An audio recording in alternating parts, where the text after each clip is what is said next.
A bottle of water is $1 at the store, $2 at the gym, $4 at the airport, and $7 on the plane. It's all the same water, but it has a different value attached to it. Why is that? It's because this example was never about the water.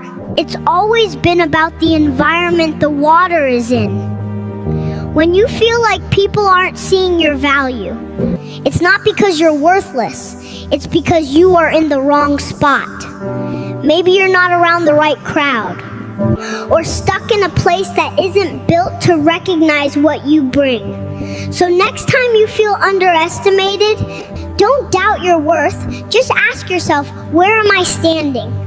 Because if a bottle of water can change its value, just by changing its location, imagine what you will be worth when you put yourself in the right place.